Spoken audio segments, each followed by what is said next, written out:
Learning Curve Podcast. Welcome to Learning Curve. We changed the name because we don't know what the fuck we're doing. I'm Juan, your host. And I'm Damien. I'm in the co-host chair right now.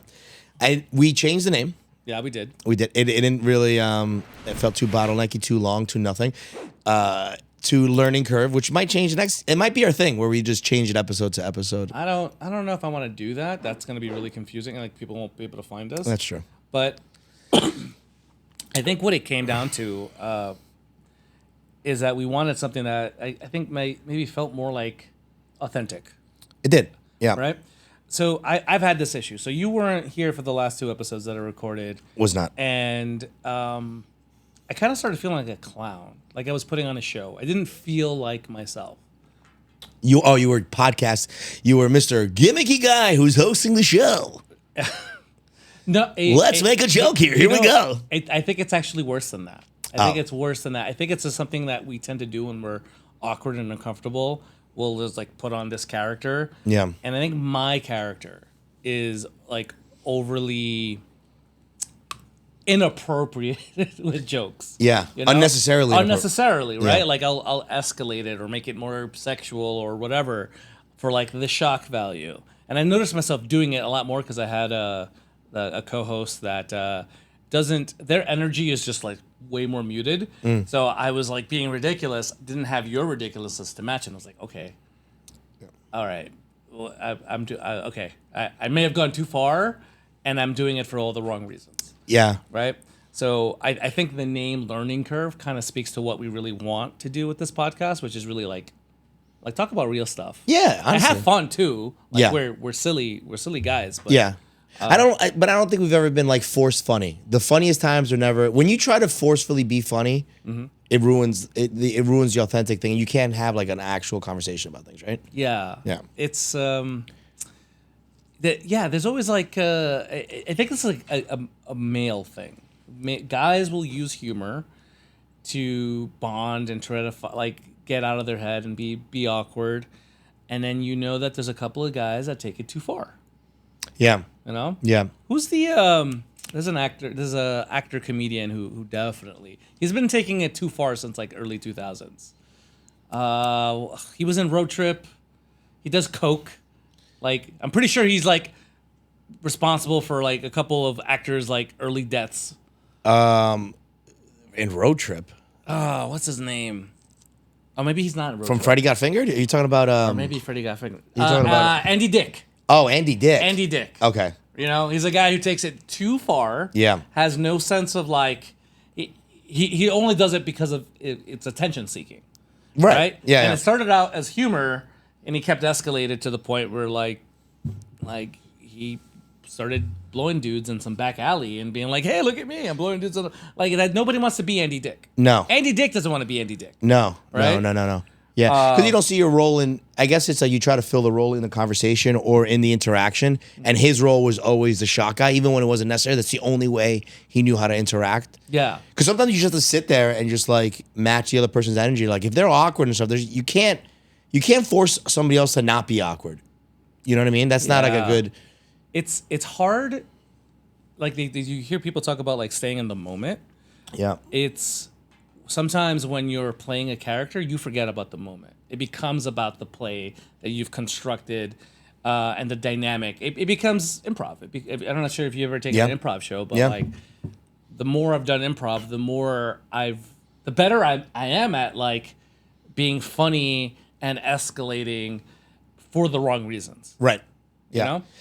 I mean, not that the audience knows about it, but I've been a performer, I think, for the better part of my adult life at this point. And I found that the best reactions and the best performances that I've ever had were not scripted in terms of like not using my rehearsed jokes, was just talking in a regular voice and just kind of being very reactionary no matter what. Like authentic, honest, and just being myself got the best responses from the audience than when I put on the show. The show is sometimes good. There's a time and place for a show. Yeah. Like I found that when I had big audiences, like when we were doing events that were 700-800 people, authenticity loses itself there. And I've heard this as well from comedians when they're doing stadiums as opposed to comedy rooms, right? Mm-hmm. Comedy rooms, you can kind of be, you have to put on a show when it's more people, right? But when you're putting on a show and it's not, it doesn't call for it, it really bombs, man. Really bombs. It's really bombs. It's this weird. I'm a big proponent of authenticity. Mm-hmm. But and you grow up, people are like, "Oh, just be yourself. Be yourself." None of us know how to be ourselves. We all just want to be a character, liked, right? We're developing a character. We develop a character early on, right? Yeah. And it takes work. Like I have to like, hey, you know what it is? I don't know if you get this. I'm sure this is a common thing among people, but like the dead silence. Like when there's a lull in the conversation, and you're like, how do I feel this conversation? Yeah. And then you know, blurt out a dick joke. Yeah. You know. Well, I don't mean I don't have gay Tourette's like that, but no, but I had a gay Tourette's, we call that, right? No, but they're always funny. I love the gays. It's just it's always you see? You just did it right there. You did it right there. You went into character Juan. You see, I noticed it. Yeah, okay. You went into character Juan. Fuck you. No, my friend. No, but I appreciate that. I do appreciate calling that out because I I want to be. Don't go. You don't have. It's I want to be the real Juan. Yeah, right? but the thing is that we do this thing where like it actually with drugs too, right? You chase the dragon, so you chase the best conversation, like your best moment, and you want to.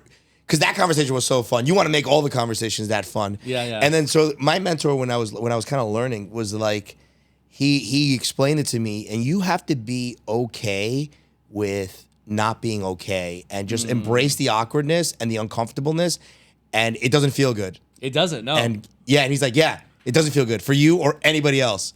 And by you trying to actively avoid it and running away from that, you are going to make it worse. So comedians, one of the tactics is you actively address things.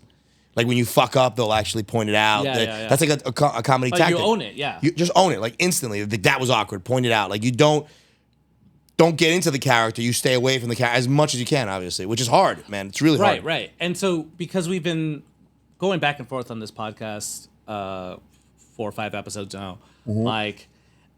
I was like I can feel it. I can feel something's wrong with what I'm doing. Yep. And I couldn't place it until like a couple of weeks ago, and I'm like, that's not me. Right. That's not me. Did you see the videos?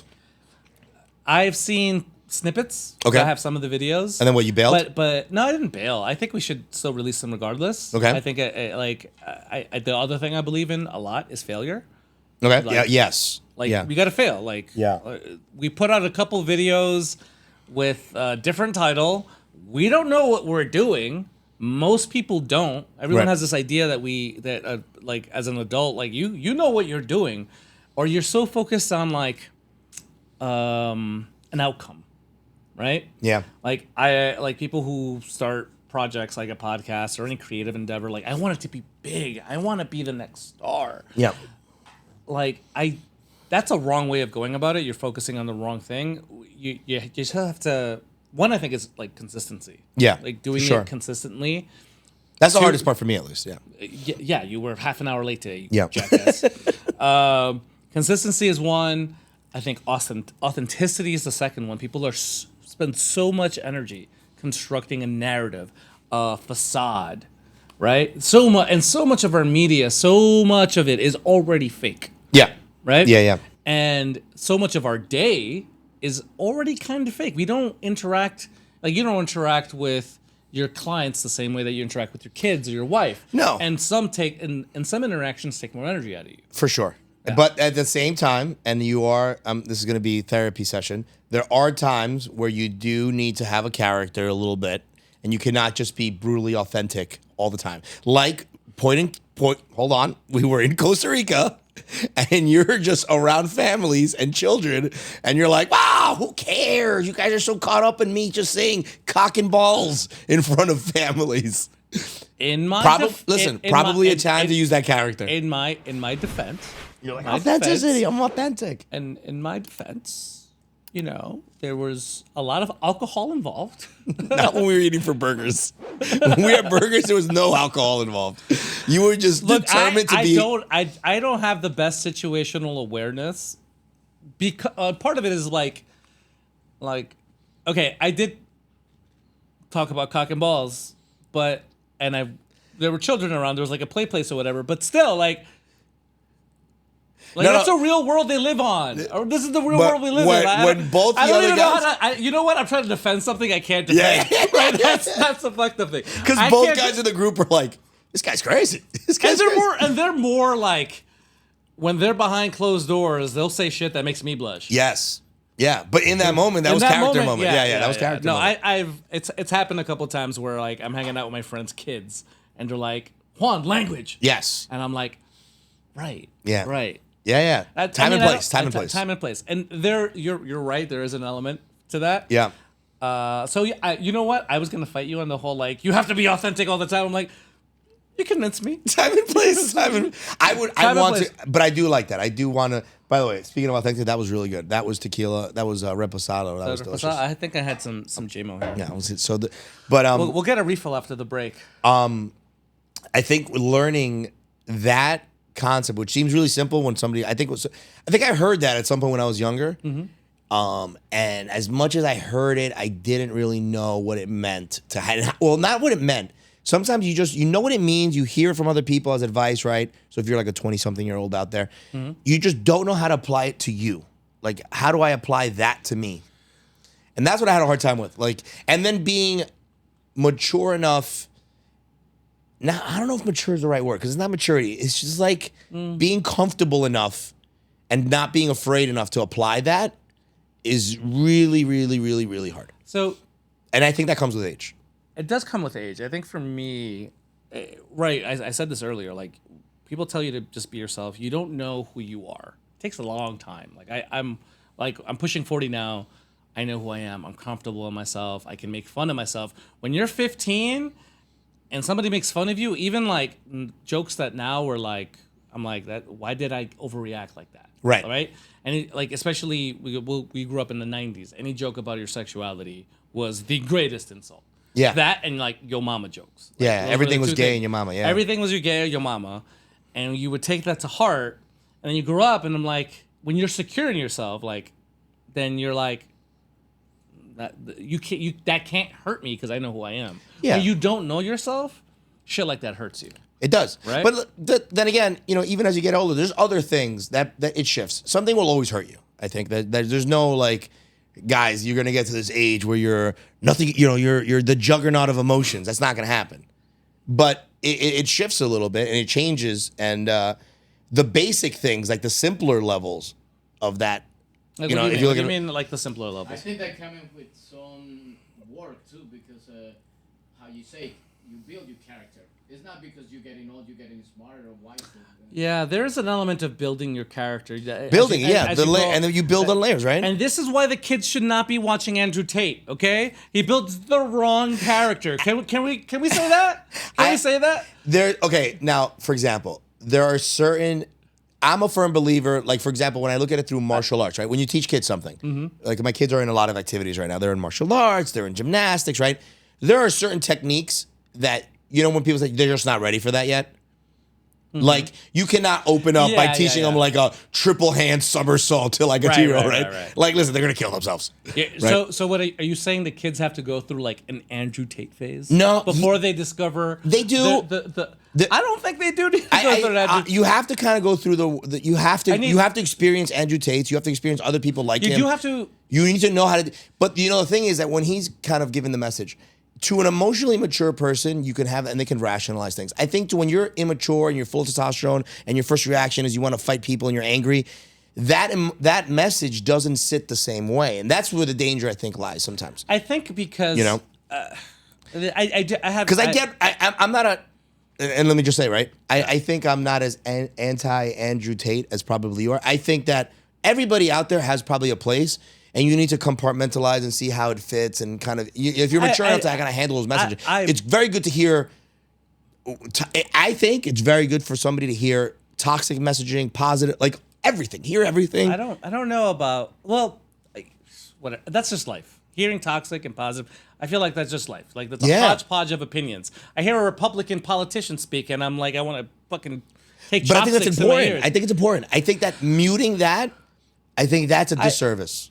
I will agree with you on that. I think, but that goes into like the infantilization, and you already do it with your kids. You don't show your kids R-rated stuff. You don't show your kids politics, because it goes back to what I was saying. I think right. I'm trying to prepare them emotionally. I will eventually, but I'm trying to prepare them. But you know that's not like Andrew Tate will reach your kid at 9, and he definitely has no business. Not yet. At no. 9. I mean, I hope that my kid does, though. That's the goal, right? I want to mature my kids fast enough, but I'm trying to get them through the levels. Like, they're not ready for level 9, world 8 on Super Mario 3 with the bombs and you're jumping around. You know, they're still dealing with level 1. I would consider. See, the thing with me is Andrew Tate wouldn't be level 9. He's more like the special levels. Like the ones that are actually hard, because it takes a level of emotional maturity. Oh yeah, that you might not get until you're like mid-20s. Oh, if you're lucky. If you're lucky. Yeah, right? yeah. Like to understand that he's a shithead. Yeah. If you're under 25, you're more likely to, as a guy, you're more likely to see him as a shithead. But guess what? You're not as a shithead. If you're over 25, you're able to see that more clearly. You might encounter somebody like that as a bully or as a character in your teens, and a lot of times you got to be able to deal with those things. But on that note, On that note, we have to break. We have to break? Yeah. Okay, So I'd like to see this back, and we have a sponsor. We do? We do have a sponsor. Who's the sponsor? Who's the sponsor? Is it the sponsor. Is it JMO? Because I need another one. Yes. I need another. Stop! You killed my bit. Hold on. This segment has been brought to you by Don Julio Tequila, the greatest damn tequila on the face of the earth. If you don't drink tequila, if you don't drink Don Julio Tequila, you're a fucking loser.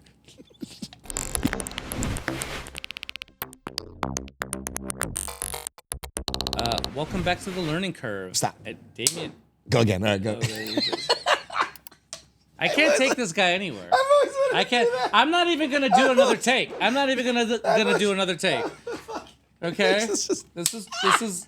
Anyway, okay. You're gonna have to water down your Don Julio. Yeah. I'm sorry. That sponsorship really fucked us up. Yeah. Clearly, everything. This is gonna happen on every. I'm just gonna let you know. Once we started the thing, we're gonna drink on every. This is gonna happen progressively as the episode goes on. You're gonna just expose to the world how much undiagnosed like, ADHD you have. Yes. They're like, this guy's so annoying. Oh man. So we left off talking about Andrew Tate. Andrew Tate. Yeah. I you know what? I have a good question for you. Yeah. Because this is something I struggle with. Yeah. And I look for. Yeah. What do you think of in popular media as a positive role model? Because you have kids. Yeah. Like, what is a positive male role model? Yeah. That's a great question. So I've jumped around, right? Mm-hmm. And I've always looked for like, this is a role model. And I realized, at least in where I'm at right now, is that there is no singular positive role model. The best role model is balance. Life needs balance. I cannot be that role model. You need a balance of male figures, female figures, intellect. You just need everything.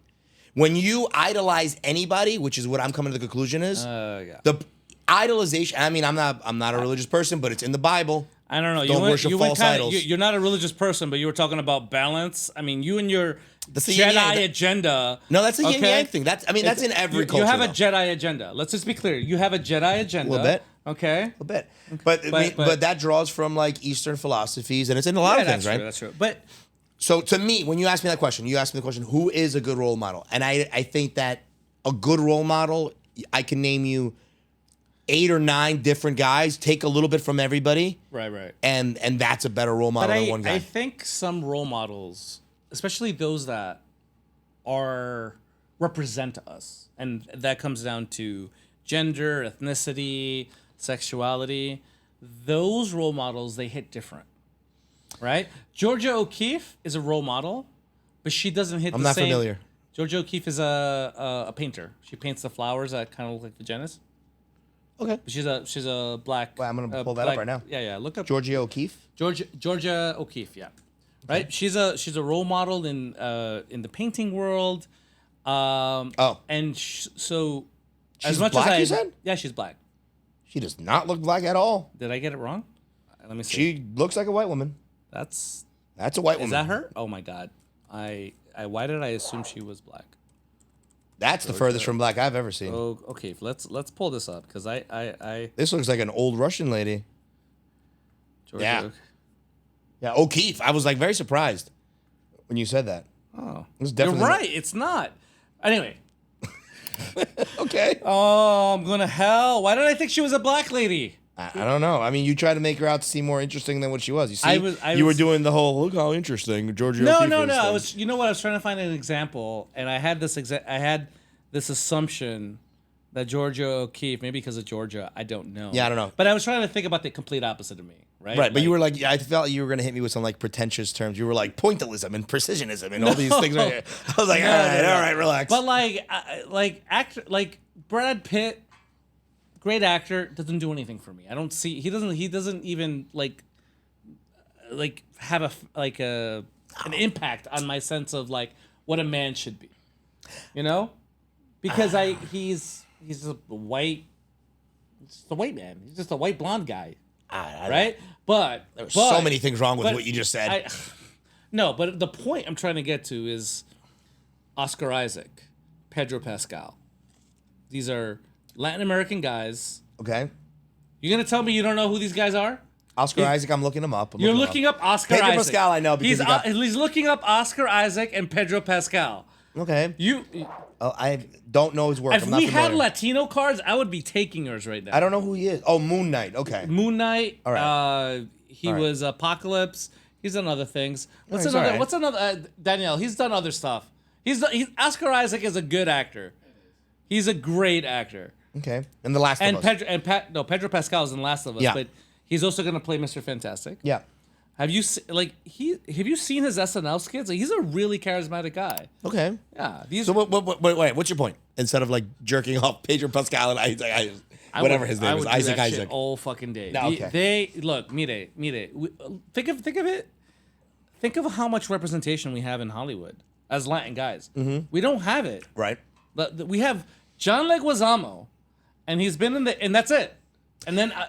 But that's a different topic. You're talking about representation as opposed to role models. Representation is important. I think that's important. Representation and role models go hand in hand, right? So the ones that who? Well, are we talking about like the 15-year-olds or to like an established? I would say to everybody, because we admire those who are closest to it. Like, you're Uruguayan. I mean, Daniel and I are Colombian. Like, a Colombian singer makes it big. Shakira. Love Shakira. Why? She's half Colombian. We kind of take pride a little bit in that. There's a little bit of like, she's one of us. Okay, right? but you're not. And that's you're not like molding nationalism. your life based on the You're not decisions molding it Shakira's on her, made. but you take kind of ownership on it. And when it comes to role models who look, sound, come from a similar background, you take a little bit of ownership in that.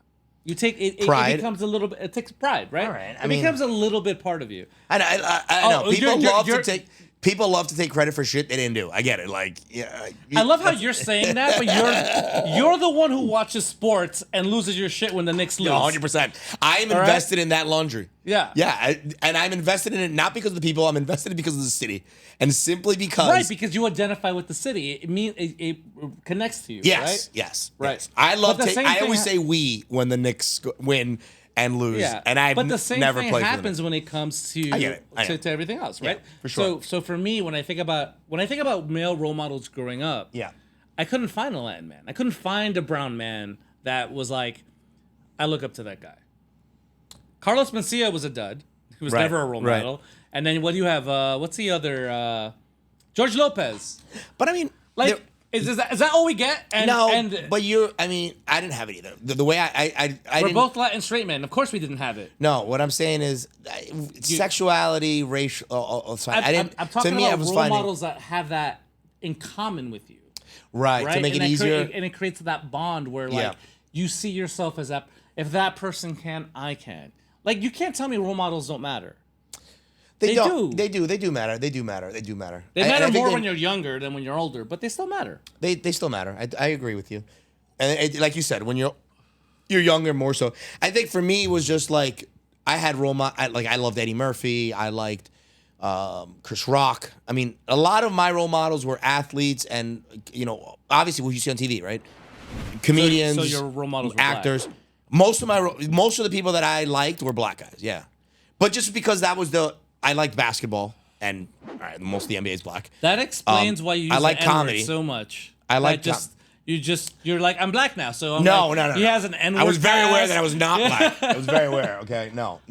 No, but there were George Lopez. That was a Spanish guy that I liked. You know, John Leguizamo, yeah, for John sure. Leguizamo for sure. You know what I mean? But there was a lot of like white actors and stuff that I liked back then that you take. You know, Name 5 that I liked back then. that you would consider a role model. Role models then. I mean, what are you talking Actually, about? you know what? 15-year-old Damien, or are you talking about Because if you're talking about 15-year-old Damien, I'll give you 5 white guys that I thought were role models. They're not role models now, but I would. Vin Diesel. You want me to start? I would consider Vin Diesel a role Okay, model. Vin Diesel. Vin Diesel is a good role model. Okay, the guy from I'm blanking on his name, but Indiana Jones. Harrison Ford, another Harrison good Ford. guy. Okay, Yeah. Okay, loved him. If you say Luke Skywalker, I'm gonna fucking smack you. no, I was actually gonna say Picard. Good one. Right, I like Picard. That is why do I forget these guys' names? I don't know. I'm blanking on all of their names. I mean, right I now. get this is terrible. Apparently, for I media. get the race of artists wrong as well. Yeah. Picard is Patrick Stewart. Yes. Sir Patrick Stewart. Sir Yes, Patrick yes, Stewart. yes. Okay, loved him. Yes. Okay. I can't say Morgan Freeman. That's another one. I'm trying to say not black. Sorry, I thought he was white for a second. I love the Morgan. Jim wait. Carrey. Jim Carrey is another one. Yeah. Jim Carrey's another idol of mine when growing up. And then I would say like 5 would be probably. But would you so when I think of role model, like you not mentioned like a Spanish one. So. I did did. not because No. there wasn't any. Yeah, there wasn't any. I just George There wasn't Lopez. any. George Lopez was one, but he's not. Really. But here's the thing, like El Chavo. I liked him. El Chavo. I mean, like What's his name? What's his actor's name? El Chavo. Who was El Chavo? El Chavo. Okay, so for our American folks, El Chavo. Is that what is that? Roberto Gomez Bolaño? Are you pulling it up here? Oh, I I'll loved let you him. pull it up here. Make it big so he can.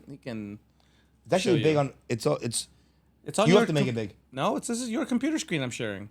Really? Yeah. I can see you now. It's fully big. It's as big as it'll go for me. It's so weird. Yeah, you have to expand it on yours, I think.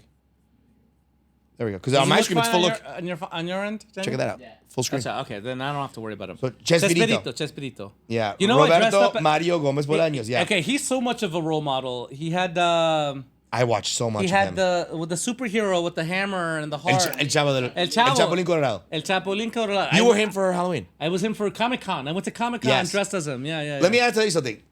What I always found weird about that guy, right? For example, I mean, he was in the Spanish culture, but he was around for so many generations that like he was way before our generation. He was like my dad's. 61 languages. 61 language. But when did he start? He had to have started in like the 60s? 70s with La Comedia del Ocho or something like that. Yeah. Different group. Isn't that weird though? That like my dad and I were watching the same things. Right. That's not a thing anymore. I don't watch the same thing as my kids. No, because I mean, we used to watch. Okay, so our parents were around during the dawn of television. Yeah. We don't have Alright. we can't go and see and watch TV ourselves. We have to wait for the. Well, when time we grew That up, is true. But they're not watching my cartoons. They don't watch the same No, people. they don't watch our cartoons. But when we grew up, their reruns were our shows. Yes. Because new shows were very rare. There was fewer options, yeah. There were fewer options. So Yeah, we grew yeah. up watching the They just same shows they did because that's what was around. Yeah. Now we have now we have more shows we know what to do with. Yeah. Like, for me, okay, so another one that I really loved, I like Cantinflas. Are you familiar with Cantinflas? I'm familiar with Cantinflas. First of all, pull up Cantinflas. He was phenomenal. Pull up. So this Cantinflas. So pull up that black and white picture of him. Yeah, ridiculously good looking. And I don't know if Daniel could do this, but make it real big. It is now. Okay, and then put it side by side with me. Actually, No, he's extremely good I've looking. been called. Well, I'm a little bit chunky right now, but I have been called Cantinflas on more than one fucking occasion, and yeah. But he's not my role model. Let me ask you this question: What do you consider a role model? Because you're just spouting out famous people names. Right. I mean, those are good names. Jim Carrey is a good one. Patrick Yeah. Stewart is a good one. Yeah. I would even say Vin Diesel's a good one. Yeah, I found role models in, depending on whatever I was into at the time or whatever part of my personality I was trying to develop, I would look toward like that example of the person who's has the most control or dominion over that. Like whenever I was trying to be funny, I loved like, okay, laugh funny was like Chris Rock, the outrageous funny. If I was like, So you just like people who are good at what they do. You just like winners. No. I don't like winners because I'm actually the opposite. I never cheer for in sports. I'm a huge sports guy, right? I never cheer for the best team. I always cheer for the. But how much of that is just, that you happen to live in Queens, so you're a Met fan. Right. Fucked up. Right. Live in New York, you're a Knicks fan. Yeah. Like your options. But even are already I'll pretty pick up much- like Olympic volleyball and I'll go for like the underdogs there. I always go for Okay. you know what I mean. I'm not going for the winners. I like people. I love the outlier story. I like I like that later, sure. I like people that master. Like I'm always super interested in people that master weird shit, or like things that you wouldn't think about mastering. Like for example, okay, before Jim Carrey, yeah, there was physical comedy. But he mastered it to a level that's like I love Carrot Top, another guy who does prop comedy. But they mastered it to a level that was like it's so it's a weird thing. I love that. Love that. So this actually goes back to what we were talking about authenticity, right? Yeah. What is it that makes Carrot Top or Jim Carrey so good at what they do? They don't give a fuck. No, it's not. I mean, that's a gross oversimplification, but like Jim Carrey has never not been authentically Jim Carrey. He's always been Jim Carrey. Yeah. Now, it's like you see. Today. What happened to us is what happened to them. That's why it's kind of hard to follow us as a role model because right now he's going through a different. He's going through. I mean, he's older now, but like But you see how Jim he Carrey goes has through never it, not it's been Jim Carrey. You watch Jim Carrey and you're not saying, "Oh, he's performing a role." You're like, "That's Jim Carrey As Pet Detective. as Pet Detective, As the mask, That's yeah. as the mask." Yeah. Like he did, and this is a crazy thing with like actors and stuff, right? Where like Robert Downey Jr. He's not Robert Downey Jr. He is Iron Man, right? Yeah. And in all the roles you saw like Jim Carrey in, Like, I wasn't he even a is bi- the mask. He is Pet Detective. He For sure. is. But you he's could say the same thing Even about a like- guy like Johnny Depp. I just pulled him up, right? Yeah, that's He not a bad is option. Edward Scissorhand. He is the Captain Jack Sparrow, right? I mean, those are the best actors, right? But I think even Jim Carrey, like because Jim Carrey also experimented with serious roles. Eternal Sunshine of the Spotless Mind. The 23. That was a great movie. 23. The Door, yeah. Like he had serious roles where he's like, oh, I'm not trying to be funny. I love the tattoos and in he that was one. still good. Yeah. And it was still like, I'm watching Jim Carrey play this whatever role, but I'm very aware it is Jim Carrey. Oh yeah, but No? I got the same thing from. He is the Grinch. Think about that. He is the Grinch. Yes. But I got the same thing. That on that note, but you were asking like what that's a big part of it, right? When they're authentically themselves, not just authenticity, but I was a giant fan of Patrick Ewing, all these athletes that. Michael Jordan, whether I did like him or not, I'm still a big MJ fan. I'll still watch it nostalgically. I will defend MJ to the ends of the earth. Right, but terrible person when you like certain things about him. But yeah. I mean, he did his job, and that there's something magic. I love that. I will stuff. criticize him. I mean, I criticize everybody. He would probably get criticized way more today. Yeah, Yeah. I would say that. But dude, I would criticize him. I wouldn't cancel him. Like, I like P. Diddy getting canceled now. Do you know? but- You want to know something? I think, and I just came to this conclusion. I think I love what I perceive to be geniuses, and I think that's a I whole really other conversation. I really admire people that are geniuses. What do you like- consider a genius? Like for me, okay, NWA. You take NWA, which was thug rap back then. If you you take away the fact that they were purposely, extra violent and extra using curses and all this on purpose. When you look at it and you look at what they've done post work, you look like post NWA, right? Mm-hmm. Those guys were way ahead of their time. Those guys it was not gratuitous. Like this is this idea when it came out, the outrage because they were cursing because of fuck the police, but the messaging and the reason they were cursing, people just thought it was just grotesque violence for the sake of, and it was not. It was poignant. It was with an intent. They had a message. That is a great. Going back to authenticity. This is why I can't fuck with modern day rap. There's no authenticity. No, it's just cursing and saying hoes for the sake of it. It's hoes. It's money. Yeah. It's all fake. But back in the NWA days, yeah, like no, they're talking about I'm living in the streets. I sell drugs because I got to survive. Like, shit And the cursing that thing was real. They took cursing to another level. They started putting because that's how they really spoke. Yeah. And they wanted it to portray that, like, the That's how they frustration. live. That's how they talk. That was a real shit, Yeah. man. Now And you see Ice Cube now. Like, for example, if everyone thought he was, I mean, listen, everybody back then, he's an N-word, he's this, he's ignorant, but dude, he's brilliant, and he's a director, he's a producer now.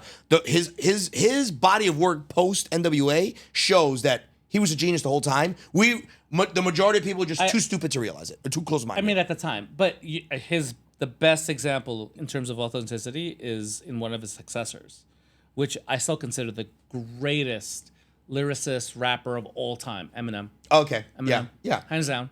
Right.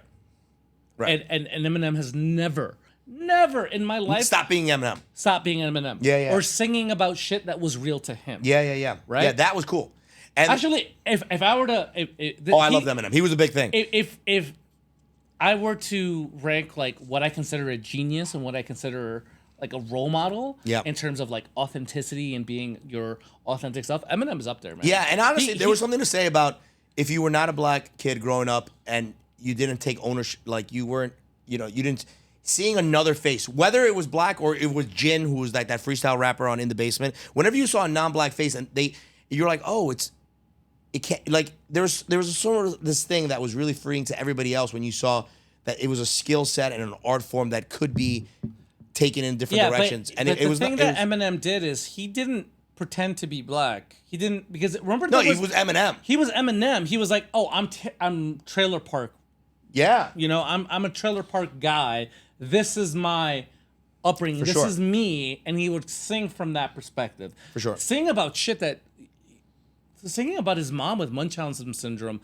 What is it? I think it was his stepbrother that killed himself. Yeah, and then like his issue with Haley's mom. And stuff like that. And like, he has flaws. He had like a drug problem, but whatever. Genius. But the genius comes from his authentic self, because how he expressed himself always came from a real place.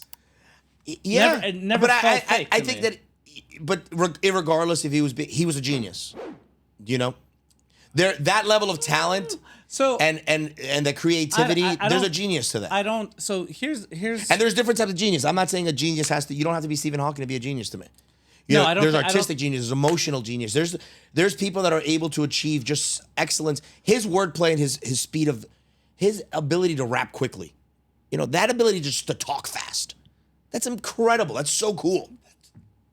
That's cool. So I've had this disagreement with people when it comes to the conversation around genius, right? I think sometimes we focus on like one aspect. They sing good, right?